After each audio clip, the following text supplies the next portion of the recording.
ओम सर्वमंगल मांगल्ये शिवे सर्वार्थ साधिके शरण्ये त्र्यंबके गौरी नारायणी नमोस्तुते।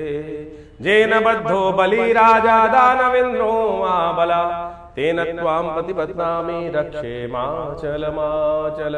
गंगा तरंग रमणीय जटा कलापम गौरी निरंतर विभूषित वाम भागम नारायण प्रियमनंगमदापहारम वाराणसी कुलपतिम भज विश्वनाथम।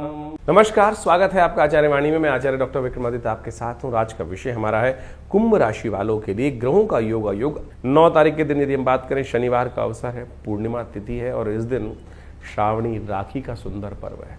राखी भारतीय संस्कृति में एक अद्भुत त्योहार है।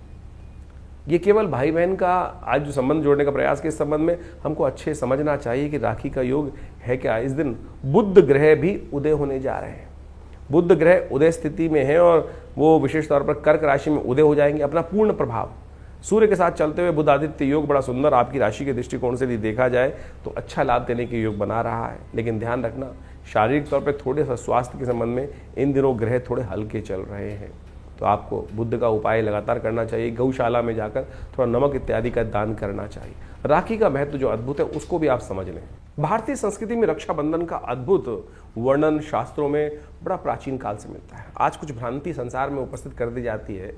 आज हमारे मॉडर्न हिस्टोरियंस ने जिस प्रकार से राखी को कुर्मावती और हुमायूं के साथ जोड़कर बना दिया और उसके द्वारा उन कथाओं को हमारी टेक्स्ट बुक्स में डालकर, एनसीईआरटी की टेक्स्ट बुक्स में डालकर कुछ वर्ष पूर्व ऐसी व्यवस्था बना दी गई। शायद हमारे बच्चे, हम सब लोग यही सोचते हैं कि हमारी संस्कृति तो शायद हुमायूं से पहले थी नहीं, मुगलों से पहले थी नहीं। लेकिन यदि शास्त्र में वर्णित, हमने आरंभ में एक मंत्र पढ़ा था, जेन बद्धो बलि राजा दानवेन्द्रो महाबला तेन त्वाम प्रतिपद्नामि रक्षे माचल माचल। यानी भगवती महालक्ष्मी ने ये सबसे पहला जो राखी का बंधन था, ये बड़ा अब ये शास्त्र में वर्णन जो आता है कैसे किया उन्होंने, उसके लिए राजा बलि की कथा चलती है। भगवान वामन का जब अवतार हुआ तो उस वक्त उन्होंने 3 पग में समस्त जो संसार को नाप लिया था। जो 2 पग में नापने के बाद तीसरा पग कहाँ रखा था, बलि के सिर पे रख दिया था। बलि ने कहा था कि आपने संपूर्ण संसार पर तो आधिपत्य स्थापित कर लिया, जो दान मैंने दिया उसको स्वीकार कर लिया, और अब तीसरा पग जो रखना है वो प्रभु आपने अभी मेरे शरीर पर विजय नहीं प्राप्त करी,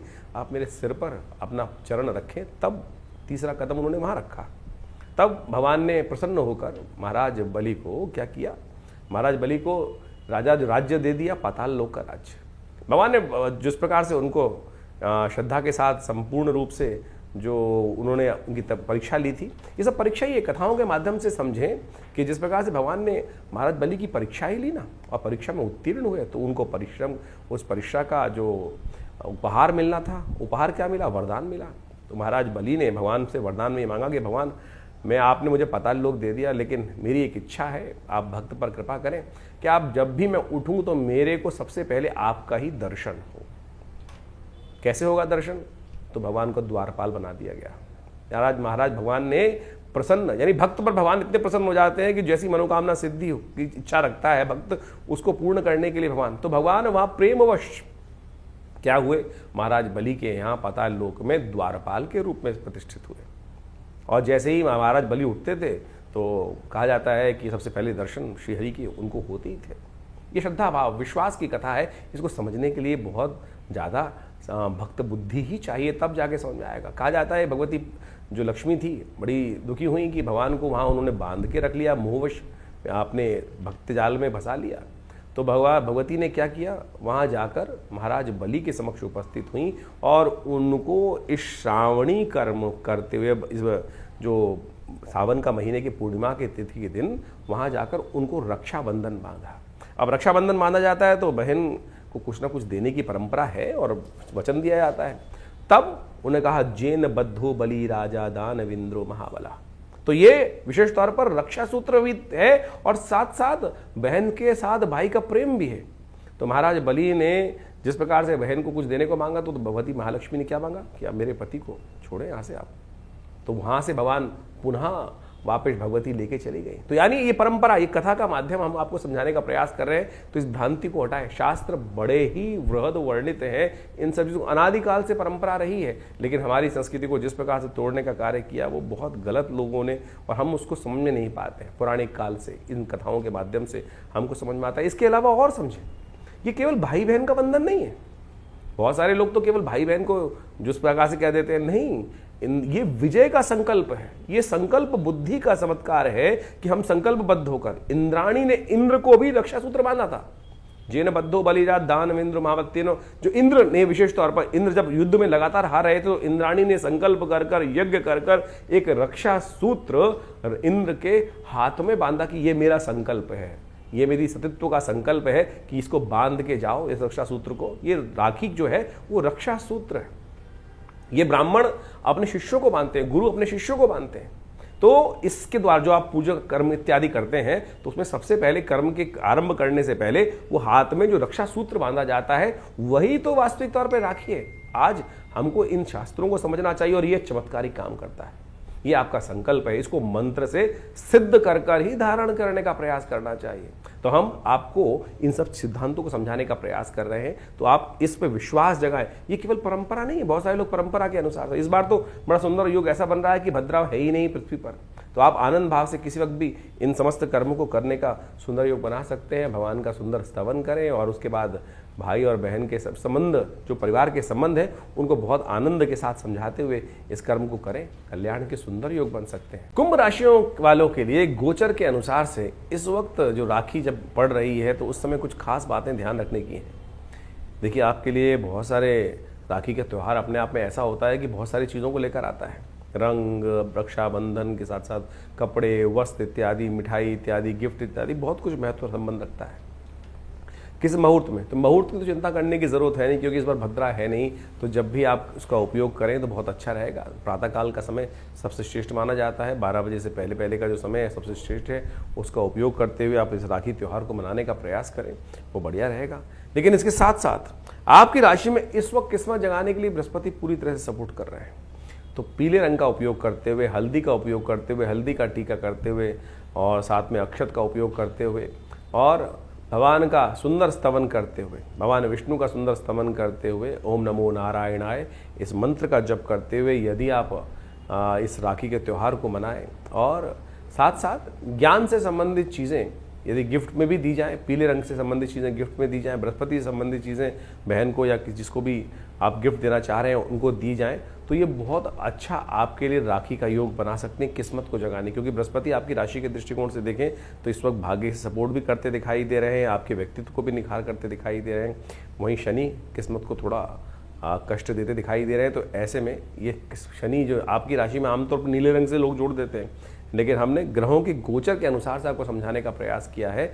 तो यदि आप सुंदर रूप से पीले रंग का इस्तेमाल करते हुए, पीले रंग की चीज़ों को इस्तेमाल करते हुए कार्य करेंगे, भगवान विष्णु का स्तवन करते हुए कार्य करेंगे, तो आपके समस्त मनोरथ भाइयों के साथ, परिवार के साथ कष्ट दूर करने के योग अवश्य बनते दिखाई देंगे। तो इसका लाभ लेते हुए कार्य करने का आपको प्रयास करना चाहिए। इसके साथ साथ इस दिन विशेष तौर पर ग्रहों का और भी योगा योग बन रहा है। जैसे हमने आपको पहले बताया कि बुध उदय होने जा रहे हैं, तो सूर्य के साथ साथ बुध का योग रात्रि में 11 बजे के बाद जो बनेगा वो आपके लिए बड़ा कल्याणकारी बनता दिखाई दे रहा है। चीज़ों को ऑर्गेनाइज करने में, मैनेज करने में आपको बहुत बढ़िया तरीके से लाभ देता दिखाई दे रहा है। तो इसका लाभ आप लेने का प्रयास कीजिएगा। दुविधाओं को, भाइयों बहनों के आपस में जीवन में कई बार परिवार में कुछ कुटुंब में योग चल रहे होते हैं, तो उसको भी ठीक करने के योग अच्छे बनते दिखाई देंगे। तो ग्रहों का जो ये प्रभाव जो आपने अभी समझा, आपकी राशि के दृष्टिकोण से किस प्रकार का योगा योग बन रहा है, जो परिवर्तन का समय इस वक्त चल रहा है, शनि मंगल का टकराव चल रहा है, शनि वक्री चल रहे हैं, बृहस्पति और शुक्र की युति चल रही है, इन सब का प्रभाव वर्तमान में हर व्यक्ति के दृष्टिकोण से अलग अलग पड़ रहा है। मूल जन्मपत्री राशि के दृष्टिकोण से इस बात को हमें समझना चाहिए कि ऐसा नहीं है कि हर राशि वाले के लिए, जैसे जिस राशि का जो ग्रह योग बन रहा है वो हर राशि वाले के लिए उसी प्रकार का ही बनेगा, ऐसा नहीं हो सकता है। क्यों नहीं हो रहा है इस प्रकार से? बहुत सारे बात लोग व्यंग्यात्मक तौर पे करते हैं कि 12 राशि के दृष्टिकोण से ये परिवर्तन का प्रभाव तो हर व्यक्ति के साथ ऐसे ही होगा। नहीं, आपकी मूल जन्मपत्री में ग्रहों की युति किस प्रकार से है, आप ये मान के चले कि किस प्रकार का योग बन रहा है। इसको ऐसे कैटेगराइज कर लीजिए कि एक स्पेसिफिक ब्लड ग्रुप का व्यक्ति है, क्या जब कोई बीमारी आ रही है, मौसम के अनुसार परिवर्तित हो रही है, कि सब लोग उसी के अनुसार से बीमार हो रहे हैं क्या? ऐसा नहीं होता है। तो आपकी मूल जन्मपत्री, आपकी मूल जो आप प्रकृति है वो किस प्रकार की है, उसका प्रभाव किस प्रकार से है, कौन इम्यून स्ट्रांग है, कौन इम्यून वीक है, तो उसका प्रभाव उस हिसाब से होता है। तो इसी प्रकार से ज्योतिष के दृष्टिकोण से इस बात को हमें समझना चाहिए कि परिवर्तन के योग बन रहे हैं। वर्तमान में ट्रांजिट के प्लैनेट के दृष्टिकोण से हमने आपको राशि के दृष्टिकोण से वो बताया, इंडिविजुअल आपकी जन्मपत्री में क्या प्रभाव पड़ रहा है उसको अच्छे से आपको समझना चाहिए। दशाएं, अंतर दशाएं, ग्रहों का प्रभाव, कौन से ग्रह आपके जन्म में पूर्व अर्जित कर्म के अनुसार से किस प्रकार के योग आप बनाकर बैठे हुए हैं और कैसे उसमें परिवर्तन लाने के योग बन रहे हैं। तो ग्रहों की गोचर ये आपको अच्छे से समझाने का प्रयास करती है। और जल्दी जल्दी यदि आप परिवर्तन का रास्ता देखना चाहते हैं, प्रभाव देखना चाहते हैं, तो उसको सही से समझकर यदि आप कार्य कर लेंगे तो बहुत अच्छे से परिवर्तन के योग बन जाते हैं। तो इस समय जो ग्रहों का योग चल रहा है उसका प्रभाव भी आपने समझ लिया है। हमने आपको भी बताया था कि शनि मंगल का जब टकराव चलता है आपस में तो मन में कहीं ना कहीं द्वेष उत्पन्न होता है। इसके लिए अलग से जो वीडियो बनाया था उसको जाके समझ लीजिएगा। तो जो 3-4 महीने का योग है वो अंतर द्वंद्व से बचते हुए कार्य करने का प्रयास करना है। शनि मंगल का जब टकराव होता है तो क्या होता है, द्वंद्व उत्पन्न होता है। बृहस्पति शुक्र की युति जब चल रही होती है तो मानसिक तौर पर व्यवस्था ऐसी बनती है कि इधर जाऊं कि उधर जाऊं, द्वंद्वात्मक स्थिति मनोमस्तिष्क में विचारों की उत्पन्न होती है। एक रास्ता इधर से, एक रास्ता इधर से, उसमें कौन सा चुनना है उसके लिए हमें निष्कर्ष पर पहुंचना होता है और ज्योतिष वही निष्कर्ष बताता है। अब ऐसा समझें आप इसको इस प्रकार से बहुत अच्छे से उदाहरण हम दे के समझाते हैं कि गूगल ने आपको रास्ता दिखा दिया। आजकल गूगल मैप्स का हम देखते हैं और उसके बाद भी ये थोड़ी गूगल पकड़कर आपको उसी प्रकार से ले जा रहा है कि नहीं इस पे जाना है, कहीं और नहीं जाना है। वो तो आपके हाथ में, चुनाव आप कौन सा कर रहे हैं। सामने आपके सामने मार्ग प्रशस्त है, ज्ञान आपके सामने दिया हुआ है, उस ज्ञान पर आप चलना चाहते हैं या नहीं चलना चाहते, वो चुनाव आपके जीवन में आपको दे दिया गया है। जैसे कहा गया ना, अवश्यमेव भोक्तव्यम कृतम कर्म शुभाशुभ। परमात्मा हम लोग के मन में आती है कि परमात्मा हमको गलत रास्ते पे जाने ही क्यों देता है। परमात्मा ने आपको जन्म देने के बाद, प्रकृति ने आपको जन्म देने के बाद खुली छूट दे दी, ज्ञान भी साथ साथ दे दिया। देख भाई, ये करेगा तो इसका प्रभाव ये होगा और ये करेगा तो इसका प्रभाव ये होगा। ये शास्त्र से समझ में आता है, उदाहरणों से समझ में आता है। निष्कर्ष जो शास्त्र में कथाएं हैं, कथानक है, जो विभिन्न पुराण इत्यादि में कथानक है, उसके द्वारा हमें समझ में आता है कि ये करेंगे तो इसका नेगेटिव प्रभाव होगा, उसके अनुसार से हमारा भविष्य भी बदलेगा और प्रारब्ध के दृष्टिकोण से जो हमारे जीवन में आगे बनकर आएगा उसका नेगेटिव इफेक्ट होगा। तो उसी प्रकार से ज्योतिष विज्ञान आपको नेत्र के माध्यम से ये दिखाने का प्रयास कर रहा है कि भाई इस चीज़ों में आगे चलने से ये इसका प्रभाव आपके जीवन में उत्पन्न हो, फिर आप चुनाव करें कौन सा चीज़ करें। और बहुत सारे लोगों के मन में एक भाव होता है कि हम उपाय जो करते हैं उसका प्रभाव होता है, नहीं होता। क्यों नहीं होता उपाय का प्रभाव? हजारों लोगों के जीवन में परिवर्तन का योग बनता है। हम तो नित्य प्रति देखते हैं जब प्रार्थना, अनेक प्रकार के शास्त्र में वर्णित उपाय, चाहे वो किसी प्रकार के भी हों, जिस शास्त्र जिसका अनुभव, जिस विद्वान का अनुभव हुआ, उन्होंने वो उपायों को शास्त्र में वर्णित किया, उनका प्रभाव बिल्कुल होता है। हर एक्शन का कुछ ना कुछ रिएक्शन है ही, इस बात को हमें समझना चाहिए। तो शास्त्र में अनेक मनोकामनाओं की सिद्धि करने के लिए जो रास्ते बताए गए हैं वो समस्त आपके जीवन में कल्याण का योग देते हैं। इस वक्त तो सावन का सुंदर महीना चल रहा है, कुछ ही दिन बाकी हैं सावन के महीने में। कोशिश ये करें भगवान की शरणागति प्राप्त करने का प्रयास करें। देखिए 9 ग्रह आपके जीवन में बहुत सारे खेल खेलते हैं, बहुत सारे खेल आते हैं, अच्छे बुरे सब प्रकार के आते हैं, लेकिन भावी मेट सके त्रिपुरारी, ये भाव हम ध्यान रखना चाहिए। तुलसी बाबा ने बड़े सुंदर रूप से लिखा है कि हमारे जीवन के जो कष्ट हैं वो कौन मेट सकते हैं? भगवान शंकर ही मेट सकते हैं। और भगवान शंकर का अनुग्रह, ये 10वां ग्रह है, इसका अनुसरण करने का प्रयास करो। 9 ग्रह तो जो खेल खेलेंगे, ब्रह्मा मुरारी त्रिपुरा अंतरकारी भानु शशि भूमि सुतो बुधश्च, ये सब तो ग्रह चलते ही रहेंगे, लेकिन इसके बाद भी जो 10वां ग्रह है प्रभु का अनुग्रह हम प्राप्त करने का प्रयास करें। शिवरात्रि नवरात्रों में, विशेष तौर पर सावन के महीने में विशेष कार्यक्रम चलते हैं, हर क्षेत्र में चलते हैं। भारत के क्या पूरे विश्व में जहाँ जहाँ सनातन की पद्धति रही, वो जहाँ जिस प्रकार भी योग होते हैं, लोग भगवान की शरणागति प्राप्त करते हैं। और कथाओं के माध्यम से वो विश्वास जागना चाहिए कि एक लोटा जल भी भगवान शंकर को यदि अर्पित करेंगे तो बहुत सारे कष्टों से निवारण करने का ये विश्वास है हमारा, ये संस्कृति का विश्वास है। और ये अनुभव भी है कि भगवान समस्त कष्टों को हर लेते हैं। जैसे दूध अगर डालेंगे भगवान शंकर पुष्टि के योग बनेंगे। भगवान के अपने मनोरथ सिद्ध करने के लिए अनेक प्रकार से अनेक विधान शास्त्र में उपस्थित किए गए हैं। तो इस वक्त रुद्राभिषेक का समय चल रहा है, कोशिशें करें अपनी श्रद्धा के अनुसार से भगवान को जल अर्पित करें, दूध से भगवान का अभिषेक करें, दही से भगवान का अभिषेक करें, घी से भगवान का अभिषेक करें, इच्छू रस, गन्ने के रस से भगवान का अभिषेक करें। और बहुत सारे अनेक अनेक प्रकार के जो शास्त्र में वर्णन जो किया है जिन प्रकार की पद्धतियों को, उन सब चीज़ों को कर लेने से बहुत बढ़िया अद्भुत प्रकार के योग कर्म के द्वारा वो योग बना सकते हैं आप। तो इन सबको समझे। हमने विवेकानंद योगाश्रम में पूरे सावन के महीने में नित्य प्रति रुद्राभिषेक रखा। बहुत सारे लोगों ने उसमें भाग लिया। लोगों ने अपने मनोकामना सिद्धि के लिए अपने अपने अनुसार से उसमें समर्पण संपूर्ण साथ देकर उस कार्य को किया। कुछ दिन और शेष बाकी हैं। शुक्ल पक्ष का अंतिम समय चल रहा है, जिसमें बड़ी श्रद्धा के साथ बड़े उत्सव। कृष्ण पक्ष से ज़्यादा शुद्ध माना जाता है शुक्ल पक्ष, क्योंकि चंद्रमा गति को प्राप्त वृद्धि की तरफ जा रहे होते हैं।